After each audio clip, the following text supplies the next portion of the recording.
Sometimes our fascinations can sprout out of the strangest places.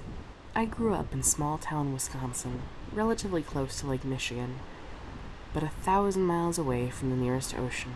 I've never seen an episode of The Love Boat. Nobody in my family was a cruiser. Maybe my grandparents went on a cruise like once, but can't actually verify that. I've never known anybody who has a boat, or an interest in boating. I myself have never had a boat. What I do have, and have had for over 15 years, is a Costco membership. A few years after my high school graduation, Costco opened in the next town over. Not only did this give me access to reasonably priced bulk cleaning supplies, but also to a discount travel agency. I think small town life tends to breed a certain type of wanderlust, especially in those who spend most of their adolescence inside of the hometown bubble.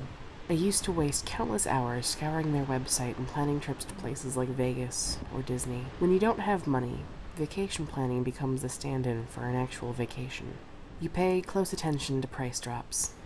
You check back routinely to see if new destinations or packages have been added. I used to log spreadsheets of information, brainstorming ways to come up with the extra money and how to make sure I would get the most bang for my buck. It was Costco that introduced me to the world of cruising. My fascination was immediate and intense. These huge, beautiful behemoths act as floating cities with the ability to roam the globe. A floating microcosm where people from all over the world can form connections, create beautiful memories, and experience the joy of exploration together. It's been over 15 years since that Costco opened. I've lived in various states, and occasionally I've been able to travel, albeit in a very limited capacity. But I've never actually booked a trip through Costco, and I've never been on a cruise, despite compiling a vast repository of cruise-related knowledge. You know how it goes. When you have the money, you don't have the time off. When you do have the time off, you don't have the money. But now, here in the year 2023, I do have some time off, and I do have the money. So, without any hesitation at all, I booked a last-minute cruise deal and had the time of my life. Before finalizing my plans, I did have a few apprehensions. I know that the cabins are considerably smaller than most hotel rooms, and the bathrooms are also very limited in their capacity. I have a chronic illness that occasionally affects my stamina and range of motion. Would I be able to have fun without knowing how I was going to feel on any given day? Would I be comfortable in these accommodations? In addition to all of this, I would be traveling solo, despite most cruise cabins being intended for 2 or more passengers. I'd also like to note that while I scored a really awesome price on a last-minute cruise, I was very limited in my options. I wanted to travel for a full 7 days, but ultimately the best option that I found was 5 days out of Galveston on the Royal Caribbean Voyager of the Seas. A full week would have been nice, but still, 5 days was a lovely duration for a first-time cruiser. Embarkation was straightforward and quick. Upon my arrival at the cruise port, an employee took my luggage onto the boat, while I went upstairs, showed them my passport and cruise confirmation. Within 5 minutes, I was already on board and going through the safety protocols at the muster station. Then I grabbed a quick lunch from the buffet, and I went to the first-time cruiser gathering.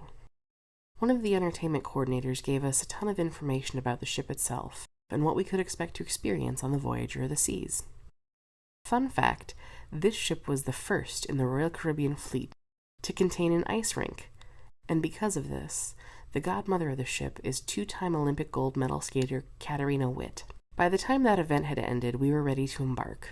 I found a relatively secluded area where I could get some footage.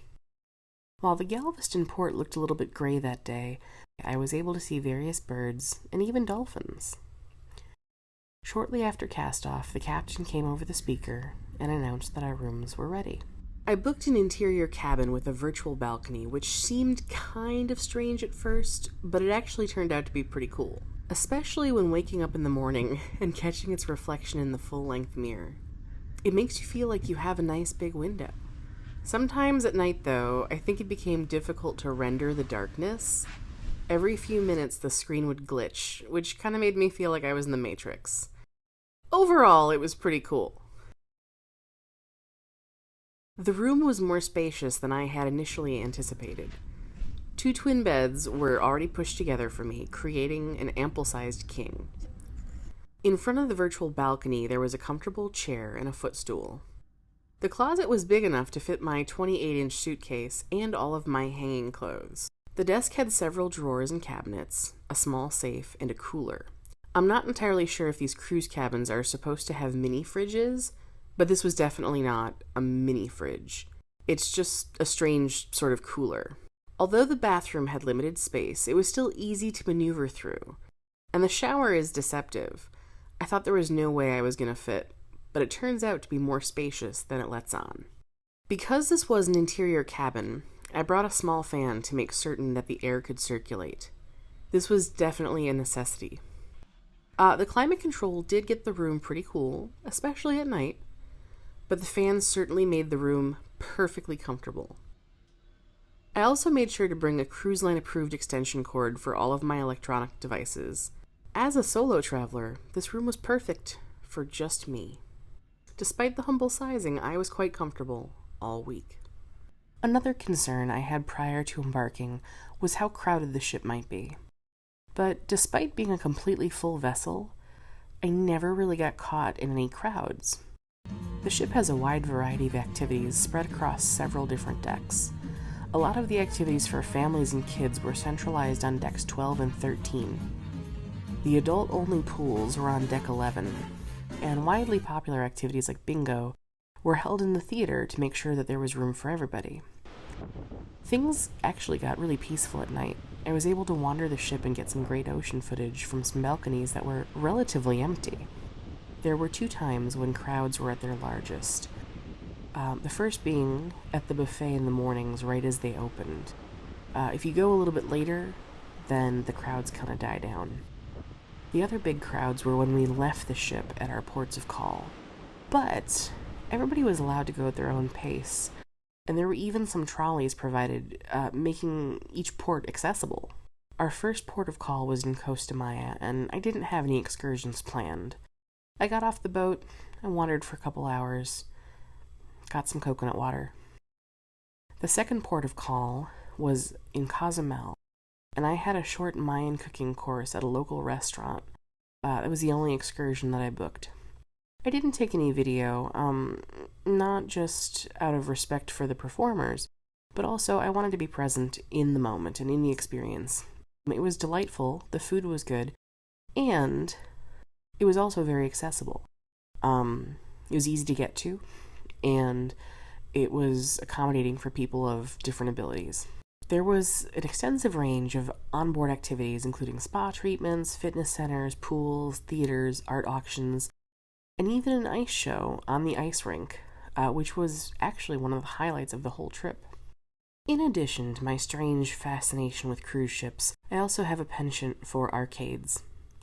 So of course, I waited until after the 1 a.m. kids' curfew to go explore the ship's arcade, which is open 24 hours a day. Illuminated in bright neon, the selection of machines is humble, but still generous given the size of the room. The first thing you see is the prize kiosk, alongside a small variety of claw machines. They're mostly plush or toy prizes. But going further inside, you begin to encounter some fairly typical point dispensing games. Price is Right wheel, Lane Master bowling, skee ball, speed of light, and air hockey, just to name a few. In the back corner, I found an alluring plucky duck claw machine. Leaving rubber ducks for other passengers to find has long been a popular cruise activity. Seeing as I didn't bring any ducks along with me, it was nice being able to win some. Unfortunately, I wasn't able to catch my victories on camera, but I secured both a pink and an orange duck. I hid the pink one somewhere on board while deciding to keep the orange one for myself. The standard claw machines were set up similarly to like Dave & Buster's. The claw most often didn't possess the strength to properly grip any of the prizes, and sometimes, like the machine filled with the tie plushes, the claw couldn't go back far enough to reach most of those prizes. While I didn't spend that much time here overall, I'm a sucker for an arcade, and I can imagine spending more time here on my next cruise. Maybe not trying to win stuffed animals, but definitely racking up skee ball points and fishing for rubber ducks. Like with the arcades, I'm kind of a sucker for a good casino, but I didn't spend too much time in this particular casino. I was interested in other things, so I didn't get to it until the last day. It's the standard fare. Plenty of slot machines, various card tables, couple of coin pushers. It's also one of the only places in the boat where they allow smoking, and I'm not a big fan of smoke, so I didn't spend a lot of time there. The first night of the voyage, I was asked if I would be comfortable sharing my dining table at dinner with other passengers, or if I would prefer sitting by myself. Typically, I would request the solo table, but I decided to step outside of my comfort zone, and I opted to mingle with other passengers. And because of this, I can say that cruisers are just genuinely friendly people.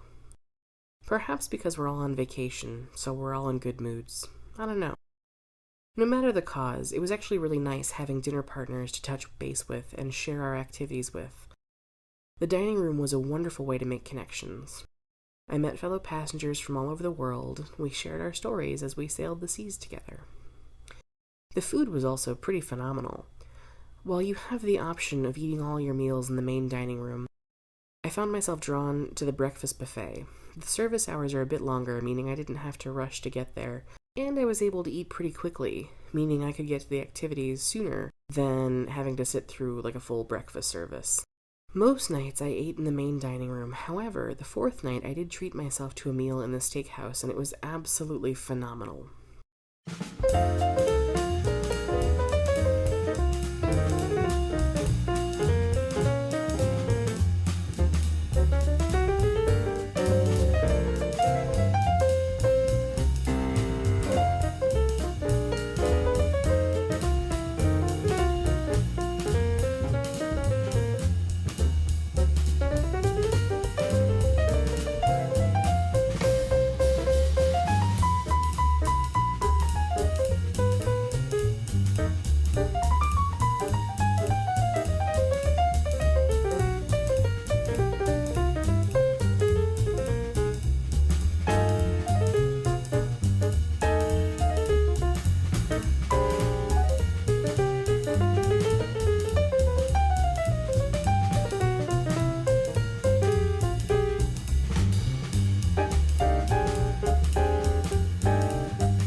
My absolute favorite cruise channel on YouTube is Paradij Productions, and it's through watching their voyages that I finally decided to book my own. It's also through their videos that I learned about Sweet Caroline being incredibly overplayed. By my last night on the Voyager, I hadn't heard it once, and I thought for sure that I would escape Sans Diamond. Except, prior to the farewell comedy show, our cruise director decided to belt it out, and everybody went nuts. Families, couples, old people, young people. Some people sang at the top of their lungs. Some people clapped. And I even found myself scrambling to document the event. It was delightful, actually. Sweet Caroline, times never seem so good. I would be remiss if I didn't mention how hard the staff and crew of the ship worked to ensure everyone had the absolute best possible time. From my room steward, to my wait staff, to everyone that pulled off the magic behind the scenes. There's such a fine balance to making the whole operation work, and I was frequently amazed at how smoothly everything went. Because you're seeing the same workers every day for an extended period of time, the interactions feel more personal. It's kind of like Cheers. Everybody knows your name. Cruise travel isn't just about arriving at a destination. It's about embracing a mode of travel that redefines the way we think of vacations. It's a voyage of discovery, relaxation, and connection that beckons you to leave behind the typical vacation destination and instead enjoy the journey. All in all, I had a delightful experience, and I've already booked my next adventure for May 2024. See you in Alaska on the Sapphire Princess. And so, adios.